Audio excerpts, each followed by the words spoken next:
Money makes the world go round. Most people wish they had enough not to worry about it. Are there really secrets the rich have unlocked, or are they just lucky? Richard Templar, the international best-selling author of The Rules of Life, highlights some of the rules that need to be followed in order to attain wealth. By analyzing and replicating the behaviors, mindsets, and lifestyles of wealthy people, you can achieve this as well. Stay tuned to understand these rules so you can use them to your advantage.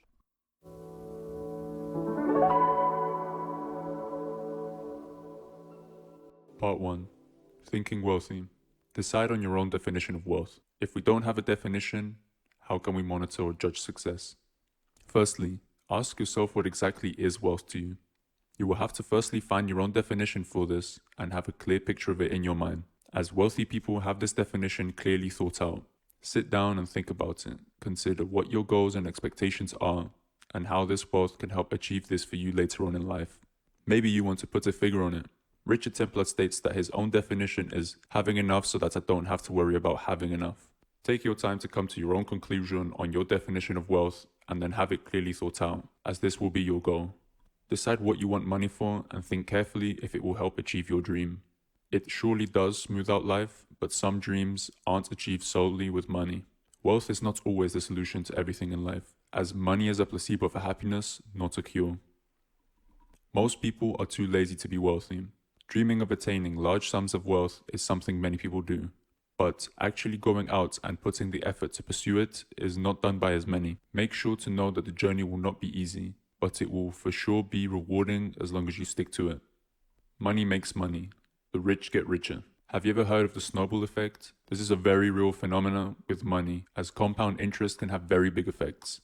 Take Warren Buffett as an example, as his wealth has grown exponentially with time and the snowball effect. If you spend all you get, then this rule will never work for you. Make sure to understand the importance of money's secret power to make more money, and understanding this will be very beneficial in the future. Knowing how the wealthy think and how they utilize their money can give a lot to learn. Read their newspapers, books, and journal articles. Notice what parts they read and what they discard and aren't interested in. There is always something to learn from others, and from the rich, this is especially true when it comes to money. Part 2. Getting wealthy. Before we can go forward, we have to know where we are now. Make sure you know your net worth and liabilities. This includes how much money are in your accounts, assets and investments, such as stocks and your house, among others. And deduct any debt you may have from the previous amount, and this should amount to your net worth. Make sure you know this so that you can know at which point in your journey you are currently at. Get your finances under control. A budget is telling your money where to go instead of wondering where it went. Track your spending. This can be super easy nowadays through apps that can track it and give you an average monthly number. Make sure to make a budget and stick to it. You will know where your money is going, what your biggest expenses are, and thus answering your question of where did my money go? Be willing to take risk in order to make more. Money is made by taking risk and being paid for it. The more risk you're willing to take, the more you are willing to both make and lose. Examples of this include starting a business as well as investing in assets. If you want to get started with investing, then I would recommend checking out my previous summary on The Simple Path to Wealth by J.L. Collins. This offers an introductory and simple approach to investing that can be done by anyone. The link will be in the description. Create new income streams. You do not have to be limited to one method to earn money, as the very wealthy most times diversify their income sources.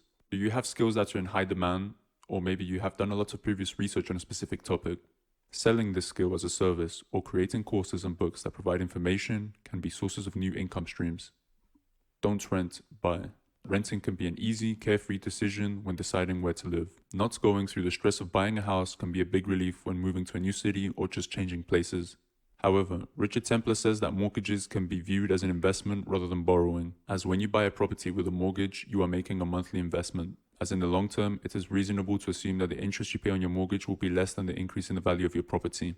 What do you think about this statement? Do you agree with it? Comment your opinion down below.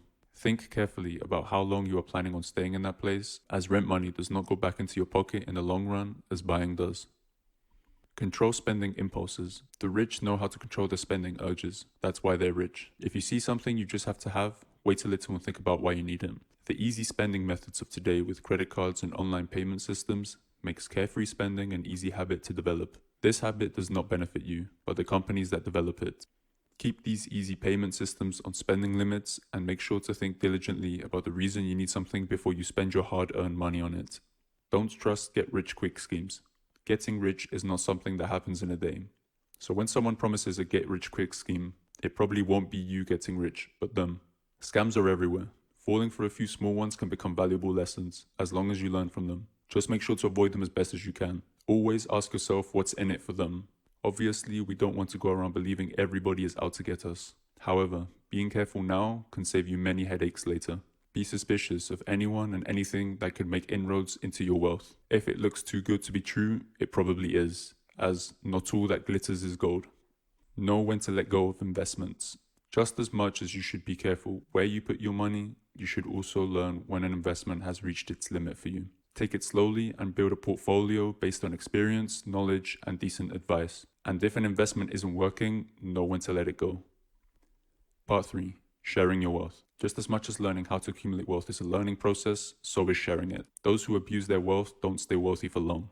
Decide what is important to you, whether this be the planet, dogs' well-being, cancer research, the poor or small children. Money is not always the only factor that can aid these charities and projects. Your time and skills can also be very valuable through volunteering or sharing your knowledge on certain issues.